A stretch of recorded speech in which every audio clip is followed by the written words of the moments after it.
Bueno, muy buenas noches. Mi nombre es Ingrid Isabel Carmona López y yo les voy a hablar acerca un poco sobre el caso Harvard llamado Graves Industries Inc. Para empezar les voy a hablar un poco sobre el negocio de Graves Industries Inc. y su estructura organizacional. ¿Cuál es mi opinión sobre su estructura organizacional? ¿Qué tipo de estructura organizacional tiene y cuál es su definición? Para empezar, Graves Industries, su estructura organizacional se encuentra por divisiones, lo que hace que al estar todo por separado se tenga una división relativamente muy débil.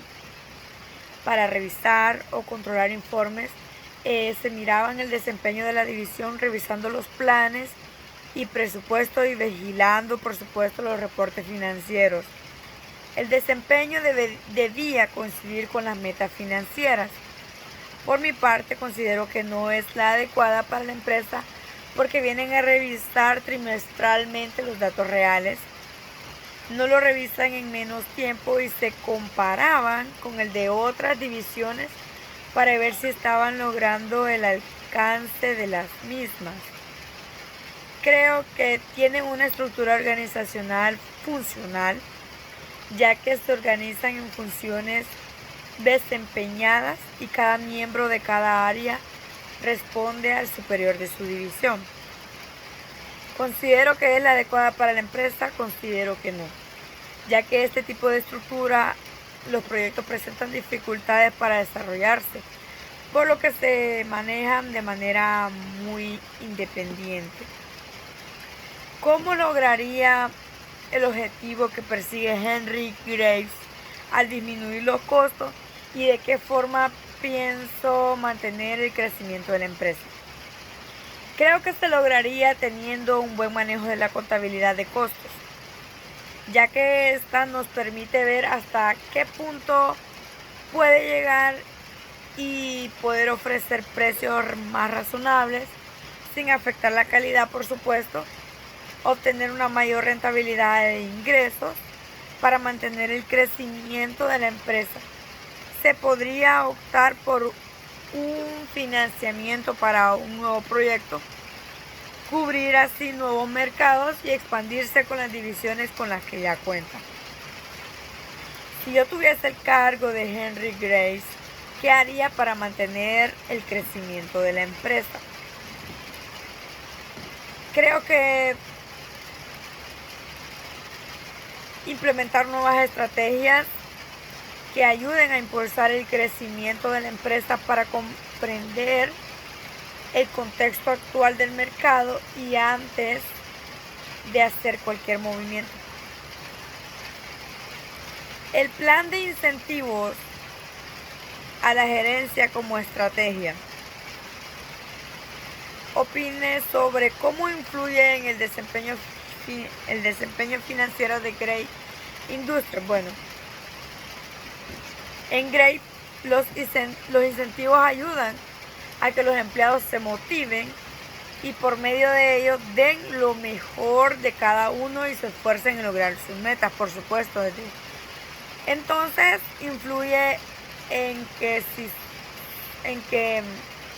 si sus gerentes se incentivan con las bonificaciones que les daban, son más productivos, ya que se sentían motivados a lograrlo mediante las bonificaciones. Y esto influye en sus decisiones, con esto aumentan la productividad, desde luego. Como presidente de la compañía de Graves, ¿qué estrategia diferente al plan de incentivos implementaría? No solo, con relación a lo de los planes de incentivo, considero que no solo le pagaría los incentivos a los gerentes, sino que también a sus colaboradores, para que también tengan una motivación y se logren alcanzar las metas. Como pregunta número 7 tenemos, los planes de Graves implican reducir también los honorarios de auditoría. ¿Cómo haría usted para no afectar los honorarios de auditoría para mantener el control interno? Las auditorías son esenciales en las empresas, por lo que Grace no debe de reducir los auditores, ya que solo quedan pocos y estos no hacen su trabajo bien porque no se dan abasto y están cargados, y el control interno debe ser seguido no solo una vez al año. Para no afectar esta área, debería ver qué otro recurso podría reducir, como los gastos operativos, pero sin dejar a un lado la calidad, o reevaluar el plan de incentivos, ya que al igual cuentan con un salario base y los incentivos no deben ser más altos que el salario base. Considero. Como pregunta número 8 tenemos: exprese su opinión del por qué Henry Grace se interesó por comprar la compañía de Lockheed Marine Hardware. En el caso menciona que se interesó porque quería expandirse en el área del equipo marítimo, pero no tenía experiencia. También su filosofía de la administración descentralizada, ya que dejaría a Paul como presidente de la división marítima mientras los resultados alcanzaran o superar las metas de crecimiento a largo plazo de la corporación de 8% en ventas y ganancias, y se cumplieran los presupuestos en forma consistente. La organización, políticas de personal y sistemas contables se conservarían como antes de la adquisición. Como pregunta número 9 tenemos: razón por la que considera que Grace permitió que Paul Lones conservara la presidencia de la compañía. ¿Qué decisión hubiese tomado usted en el lugar de Paul? La razón primordial fue por conveniencia, ya que no había nadie que conociera más la compañía que Paul, y toda la experiencia que tenía era la persona más adecuada en ese puesto. Al contrario de Grace, que no tenía ni idea de cómo dirigir esta compañía, ya que no contaba con la experiencia necesaria. Se tomó en cuenta la experiencia que tenía Paul. Como pregunta número 10 tenemos: ¿por qué cree usted que le trae un beneficio a Grace mantener a Paul en la misma posición? Porque la compañía ya estaba bien establecida y estaría en una buena posición para obtener su participación en el mercado. Como pregunta número 11 menciona que en el anexo número 1 encontramos el estado de resultados de la compañía para los años de 1982 y 1983, 84 y 85. Sobre hacer un análisis financiero del estado de resultados logrados. Según el estado de resultados de la división del equipo marítimo Lones, se puede observar que los ingresos presupuestados son inferiores a los que se recibieron en el transcurso del crecimiento de la empresa. Por ejemplo, vemos que al inicio, en el 1982, los ingresos presupuestados eran de 85 millones de dólares, 85 mil millones de dólares, pero los ingresos reales percibidos fueron de 88.400 millones de dólares para el año de 1985, pasó a 112.200 millones de dólares. La división creció a pasos agigantados en los años del 82 al 85. Sus ingresos de 88.400 a 112.200 millones, los cuales aumentaron a 23.800 millones de dólares en tan solo 3 años. Sus utilidades netas crecieron desde 1982 a 1985 en 8 millones de dólares. Es bastante rentable. Como podemos observar en el anexo número 1, es bastante rentable en el transcurso de esos 3 años.